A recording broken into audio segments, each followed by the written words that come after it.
Senhor presidente, senhores senadores, senhora senadora Ângela Portela aqui presente, telespectadores da TV Senado, ouvintes da Rádio Senado, participantes das redes sociais que nos acompanham neste momento. Que nossas primeiras palavras, senhor presidente, sejam de homenagem, respeito, admiração e reconhecimento pelo Dia Internacional da Mulher. Hoje, ao presidir a Comissão de Ciência e Tecnologia, a senadora Ângela Portela, tive a oportunidade de, em nome de Vossa Excelência, prestar uma homenagem à mulher brasileira, à mulher trabalhadora, à mãe de família, à mulher que muitas vezes tem dupla jornada de trabalho, a jornada de trabalho fora do domicílio e a jornada de trabalho no domicílio. E, ao mesmo tempo, também reconhecer a importância e a relevância que a mulher tem alcançado na sociedade brasileira. Diria, inclusive, senhor presidente, somos todos presididos por uma grande mulher, a nossa presidenta Dilma Rousseff. Quando governador do estado do Amazonas, tive a oportunidade de poder implementar políticas que fossem na direção do direito, da dignidade e do respeito à mulher amazonense. Fortalecemos políticas públicas, seja no direito de defesa da mulher, seja na proteção do direito da mulher, seja no combate à violência contra a mulher. Em parceria com o Tribunal de Justiça do Estado do Amazonas, implementamos a vara específica para a implementação da Lei Maria da Penha.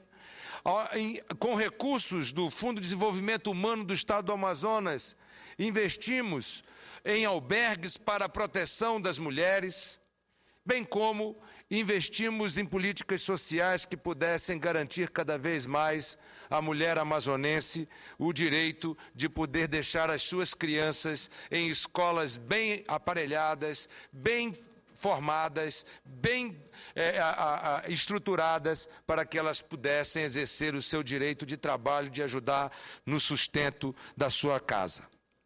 A economia brasileira, senhor presidente, como todos tomamos conhecimento ao longo dessa semana, teve um crescimento de apenas 2,7% do seu PIB em relação ao ano anterior, contra uma formidável expansão de 7,5% em 2010, anunciou o IBGE.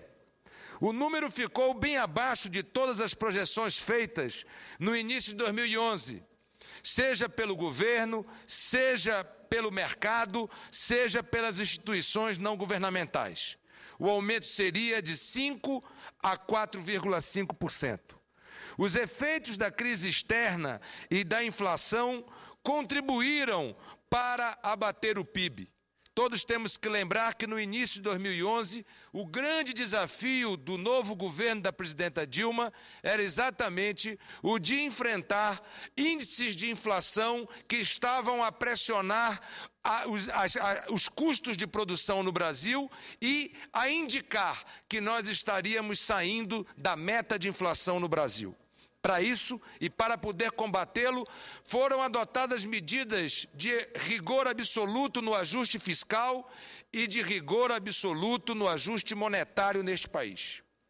Resposta disso é que tivemos redução do crédito, que reduziu a aceleração da economia brasileira e fez com que estas ações do governo brasileiro, somado à crise internacional que se abatia sobre a Europa e os Estados Unidos, advindas da crise de 2008 e 2009, fez com que os impactos do crescimento da nossa economia fosse sentido. Bem disse a presidenta Dilma de que há uma responsabilidade da comunidade internacional sobre a consequente diminuição do ritmo da economia emergente no mundo, seja na China, seja na Índia, seja no Brasil. Mas a rápida retomada da qual resultou o PIB de 7,5% em 2010 foi em função de ações anticíclicas que o Brasil adotou, que possibilitou o seu crescimento de uma forma mais acelerada em relação aos outros países. De tal forma, no segundo semestre de 2011, ações anticíclicas também foram adotadas para que o Brasil pudesse ajustar o seu crescimento do PIB. Isto fará com que o crescimento de 2011 represente um novo momento para a nossa economia. As expectativas de que o crescimento de 2012 sejam da ordem de 4,5% a 5%, mostrando que há uma curva na economia brasileira diferente da curva da economia da China, da Índia e de outros países. Ou seja, de uma economia crescente que volta a gerar emprego e renda e que volta a ter capacidade de investimentos públicos, de acordo com o relatório do PAC 2. É importante destacar nesse relatório do IBGE o consumo do governo no ano de 2011, que cresceu apenas 1,9%. O crescimento de 1,9% do consumo do governo mostra a redução do consumo do governo influiu negativamente na variação do PIB, de apenas 2,7% em 2011, em relação a 2010. Enquanto que a formação bruta de capital fixo apresentou uma expansão de 4,7% e a despesa de consumo das famílias cresceu 4,1%. A despesa de consumo da administração pública, também chamada de consumo do governo, aumentou apenas 1,9%, como disse ainda há pouco. Em reais, o consumo do governo em 2010 foi de 793 bilhões de reais e em 2011 de 856 bilhões de reais. No decorrer do ano, o consumo do governo apresentou variável instável, tendo alcançado 179 bilhões no primeiro trimestre, 210 bilhões no segundo trimestre e 201 bilhões no terceiro trimestre, 264 bilhões no quarto trimestre. Sazonalmente, no quarto trimestre do ano, sempre há um aumento dos gastos do governo apropriados à composição do PIB como demanda, juntamente com a formação bruta de capital e o consumo das famílias. Isto está comprovado nas páginas 16 e 21 do relatório do IBGE em anexo. Na comparação com janeiro de 2011, a produção industrial caiu 3,4% neste ano de 2012, a quinta taxa negativa consecutiva nesse tipo de confronto e a mais intensa desde setembro de 2010. O desempenho da indústria em janeiro deste ano teve perfil disseminado de resultados negativos, já que 3 das 4 categorias de uso e 14 das 27 atividades pesquisadas apontaram redução da produção. Felizmente, senhor presidente, diverso foi o quadro da Zona Franca de Manaus no ano passado. As empresas instaladas em seu polo industrial faturaram 41 bilhões de dólares, superando em 1 bilhão de dólares a meta estabelecida pela SUFRAMA para 2011. Representou o melhor resultado desde que a SUFRAMA iniciou a sua divulgação dos indicadores do polo industrial. Em real, o faturamento apresentou no ano passado um crescimento de 11,4%, da ordem de 68,7 bilhões contra 61,8 bilhões em 2010.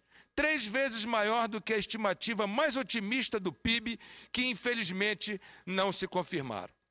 Na geração de emprego, outro recorde foi alcançado.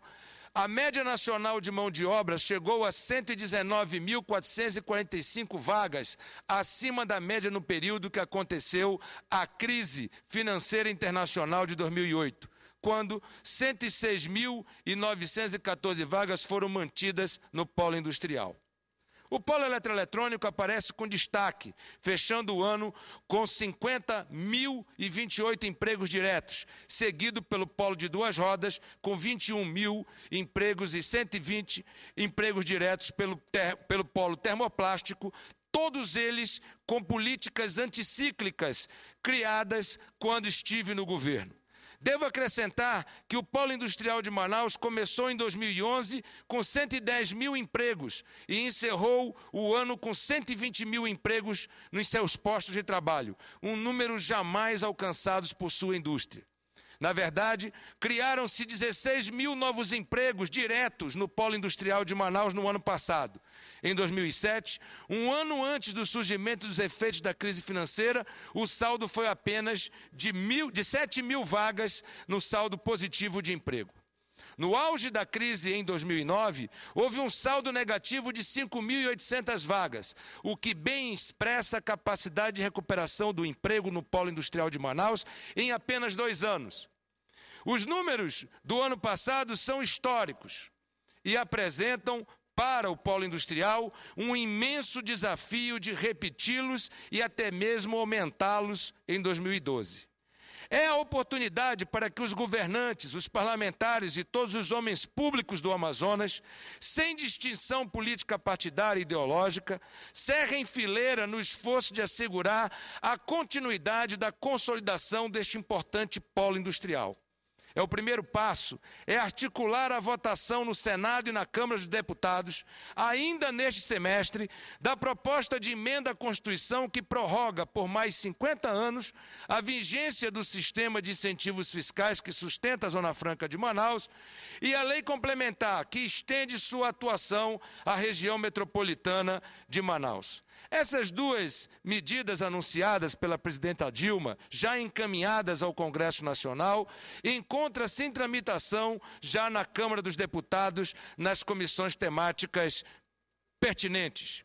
Em sua histórica visita a Manaus para a inauguração da ponte sobre o Rio Negro, que liga Manaus à outra margem do rio, ilustram a determinação de Sua Excelência de garantir vida longa ao exitoso projeto que implantou uma indústria em plena floresta, conservando e preservando o meio ambiente. Mas, senhor presidente, é importante destacar que estas ações anticíclicas, combinadas com um controle de gasto rigoroso do governo, é capaz de fomentar, portanto, a indústria nacional. Eis